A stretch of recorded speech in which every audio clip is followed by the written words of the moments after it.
మనం 28th time CM relief fund disburse చేస్తున్నాము. దగ్గర స్టేట్ లో 1300 crores డిస్బర్స్ చేశారు.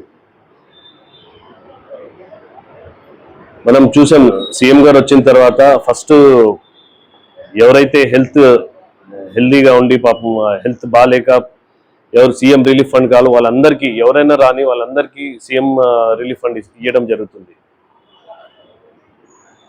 చాలా పెద్ద అమౌంట్లు కూడా ఇచ్చారు. దగ్గర 10 లక్షలు వచ్చిన వాళ్ళు కూడా ఉన్నారు. ఈసారి కూడా దగ్గర 2 లక్షలు వచ్చిన వాళ్ళు చాలా మంది ఉన్నారు.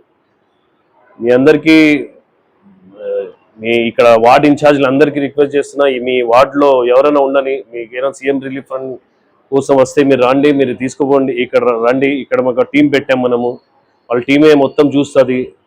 చూసి మీకు ఏం అవసరం ఉన్నా, ఏం పేపర్లు తక్కువ ఉన్నా వాళ్ళే చెప్తారు. ఇవి తక్కువ ఉన్నాయి ఇవన్నీ తీసుకురమ్మని. మీకు ఎంత కోఆపరేట్ చేయాలో అంత కోఆపరేట్ చేస్తాం మన తరఫు నుంచి. ఈరోజు దగ్గర 18 lakhs ఇవ్వడం జరుగుతుంది. మీకు తెలుసు సీఎం రిలీఫ్ ఫండ్ ఒక్కసారి వస్తే మళ్ళీ 5 సంవత్సరాల వరకు రాదు. అందుకు మీకు రిక్వెస్ట్ ఏం చేస్తున్నా అంటే, మీరు ఇన్సూరెన్స్లు కట్టండి. ప్రైవేట్ ఇన్సూరెన్స్ ఉంటాయి. ఇన్సూరెన్స్ మనం ఏదో పెద్ద అమౌంట్ అనుకుంటాం, నెలకి 200 నుంచి 300 స్టార్ట్ అవుతుంది. ఆ ఇన్సూరెన్స్ చాలా హెల్ప్ చేస్తాయి. సీఎం రిలీఫ్ ఫండ్ కానీ వేరే ఫండ్ కానీ ఒకసారి 2 సార్లు ఇవ్వగలుగుతాం, కానీ మళ్ళీ ఇవ్వలేం. కానీ ఇన్సూరెన్స్ మీరు కట్టుకుంటే మీకు ఎప్పుడు మళ్ళీ వస్తుంటాయి. మీరు చిన్న అమౌంటే ఉంటుంది, నెలకి 200 300 కూడా ఉండవు. అంటే ఎవరు పెట్టుకున్నారు అందరు ఇన్సూరెన్స్ చేసుకోండి, ప్రైవేట్ ఇన్సూరెన్స్ చేసుకోండి. మీ హెల్త్ కోసమే మంచిది. అది చాలా తెలుసు. అందరికి తీసుకోరండి, ఈ పార్టీ ఆ పార్టీ కాకుండా ఏ పార్టీ వల్ల ఉండని అందరిని తీసుకోనండి. డెఫినెట్గా మేము మా సాయశక్తుల్లో ప్రయత్నించి మీకు ఇన్సూరెన్స్ ఇస్తాము. మీ అందరికి నమస్కారం. Thank you.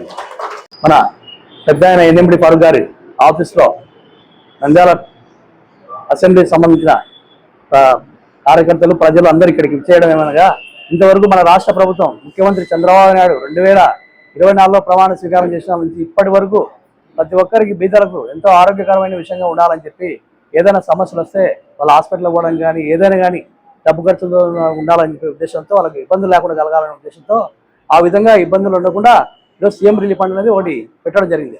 అప్పుడు ప్రభుత్వం ఏర్పడిన తర్వాత సీఎం రిలీఫ్ ఫండ్ అనేది అనారోగ్యం పాలయ్యి కుటుంబాలలో ఖర్చులు పెట్టుకొని కుటుంబాలు ఆర్థికంగా చిదరబదనం కాకుండా ఉండాలి ఉద్దేశంతో చంద్రబాబు నాయుడు గారు ఆర్థికంగా బలోపేతం, అంటే ఆర్థికంగా పూర్తి నష్టపోయి ఉంటారు కదా, రోగాలను పడి ఖర్చులు చేసుకొని.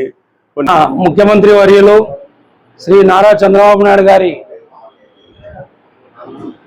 ఆదేశాల మేరకు మన నంద్యాల జిల్లా న్యాయశాఖ మరియు మైనార్టీ సంక్షేమ శాఖ మాత్యులు ఎన్ఎండి ఫారూక్ సార్ గారి ఆదేశాల మేరకు, అదేవిధంగా మన నంద్యాల జిల్లా రాష్ట్ర యువ నాయకులు ఎన్ఎండి ఫయాజ్ అన్న గారి ఆధ్వర్యంలో ఈరోజు మన నంద్యాలలో ఏ నియోజకవర్గంలో లేనటువంటి సీఎం రిలీఫ్ ఫండ్లు ఎక్కువ మొత్తంలో మన నియోజకవర్గానికే వచ్చిందంటే అది ఒక